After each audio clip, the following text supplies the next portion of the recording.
Today I'm be showing you my best build, which I used to beat Give Me God of War difficulty. Now I ran through the game a couple of fights. I had to fight a handful of times, but basically ran through the entire game. This build gives you 200% health, very good overall stats, and I'm gonna show you everything that I used at the start of the game and what I ended up with.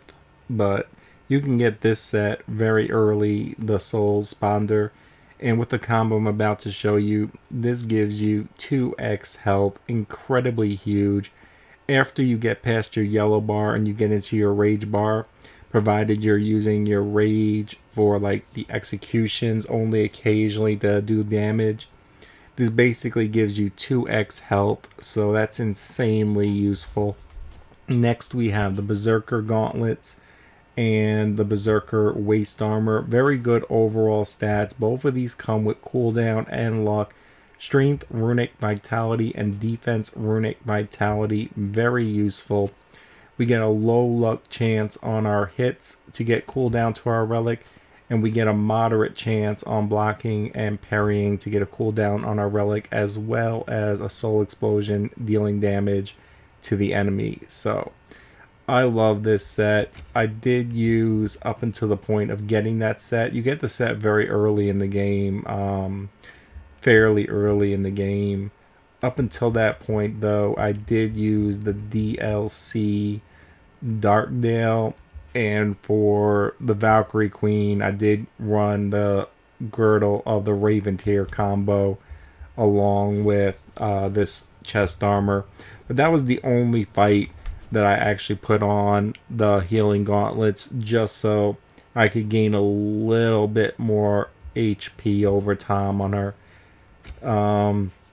For the amulets, the only 3 combo I run is the maximum rage.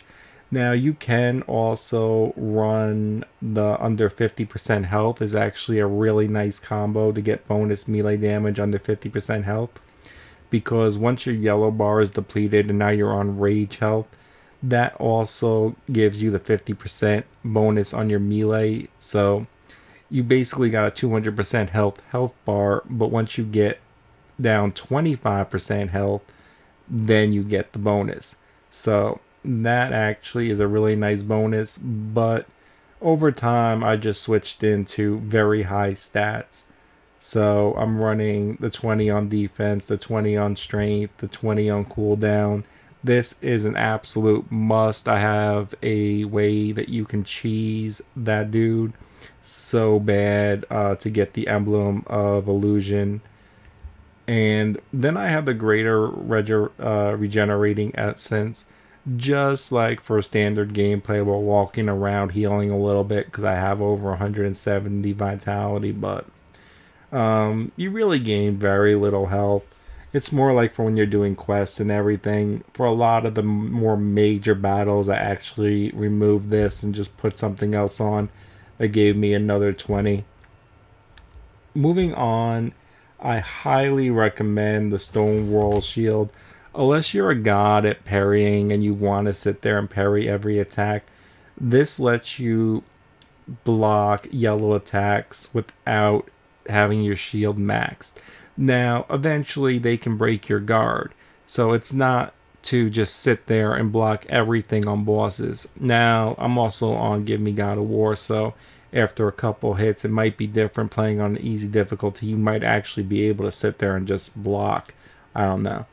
But you can, while you're evading the yellow attacks, if you do happen to come into a point in time where you just are holding the shield as you're trying to back up and you catch a hit, then you block it instead of taking damage. And this lets you block fire attacks and dragons and so many attacks that don't actually do heavy damage to your shield break, and then you can just block that attack instead of evading it, and a lot of times deal more damage because you're in a better position to attack. It's like this shield offers a very high defense, and the bonus on it I think is huge. The ability to block attacks when it's not fully charged is huge. And I put this on the round of obliteration after defeating the Valkyrie Queen. But another really good one is the round of expedition. This one gives you cooldown and defense. So that cooldown is huge. If I wasn't using the round of obliteration just to have a little fun at the end of the game, I definitely would have been using the round of expedition, which I did use for the entire game. I think I went from one of these basic ones right into the round of expedition, and then besides just doing a couple of little quests at the end of the game, that's what I use, the round of expedition with the cooldown. Then for the spear, I'm gonna give you my abilities as well. I like for the spear, I like the light runic charge attack because you're basically invincible. You can cancel out so many attacks with this attack. This one is for discovering basically all the ravens.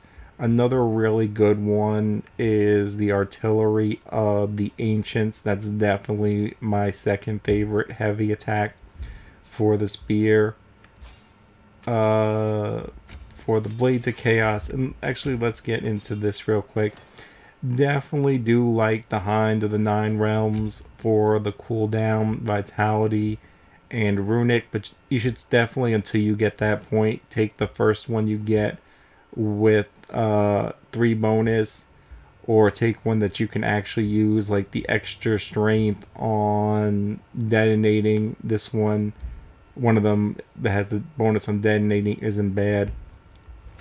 But as you can see, overall, my favorite is the pummels of True Flame. All of the ones that give you increased damage when your immolation or whatever skill is full, because all these give 3 good bonuses. They all give cooldown, and then they all give like runic and strength or runic and defense. So all those are really good.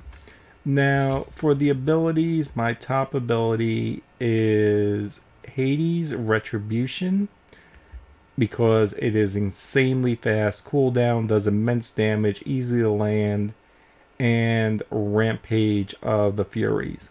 Now, the one you get from the Ravens is not bad as well. Oh, wait, no, that's a heavy one.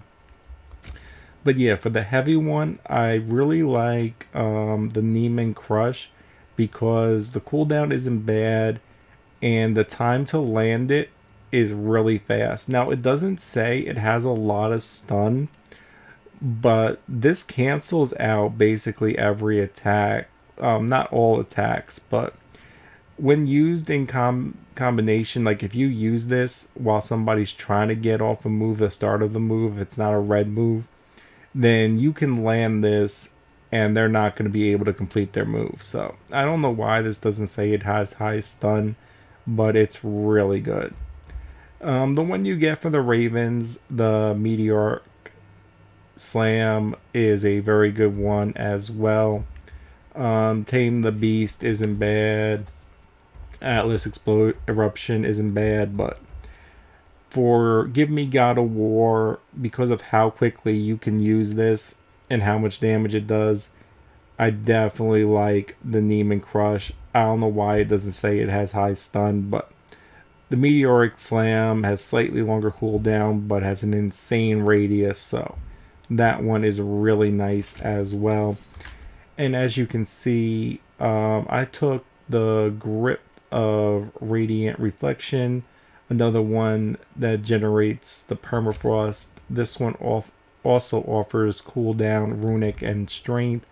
I went for basically everything that gave me a little bit of cooldown and strength and either runic or defense. That's basically what I was looking for. I was looking for stats, not the bonus on these, so I went towards the stats. Throughout the entire game, I found the best ability on the light to be Scatty's Edge.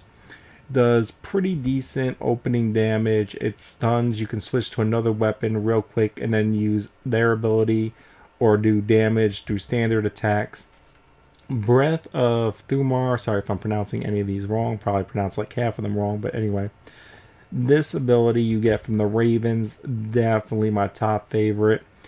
You interrupt so many attacks, and you're basically almost no enemies are going to hit you while you're using it. It's not, sometimes they can depending on the attack, but almost everything will be interrupted by this attack.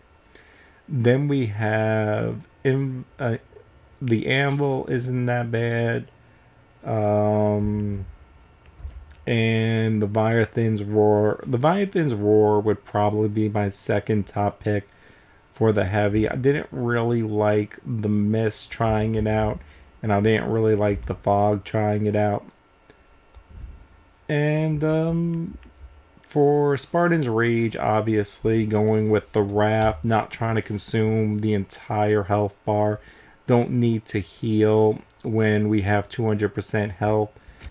Moving on to the relics. So I use the Hiltogram for most of the game because it gives me bonus life and it has a low cooldown and it stuns. So because you get bonus rage, but your rage is also a secondary health bar, I found that to be very huge. You don't get much extra rage, but you get like half a bar off one use, so it's not bad. Then, if you can defeat all 13 gravestones, I really do like the hilt of Skaftung. Now, a lot of people like the one that slows down time, and if you're on an easy difficulty, I would recommend it. And personally, if you love it, use it on max difficulty as well. Max difficulty only gives you 3 seconds before the timer runs out. So I didn't find it that useful. You really generally only get like 2 seconds of actual time. So the health of Skafnung generally deals more damage than trying to do the melee damage within 3 seconds. So personally, my favorites were the Hiltogram and the Hilt of Skafnung. But the one that slows down time and gives you a realm shift is not a bad one as well. And that is my best build for Give Me God of War difficulty. I ran through the game. I didn't really struggle with the game. I had a handful of fights. I fought a bunch of times, and I fought Queen Valkyrie for like a day and a half. But after I realized I could lock in on her and raise my sensitivity, so I didn't lose track of her, which is the only thing that got me killed, I defeated her on the third try. Granted, I knew her moveset in and out, but like I said, ran through the game using this build, so I hope that helps.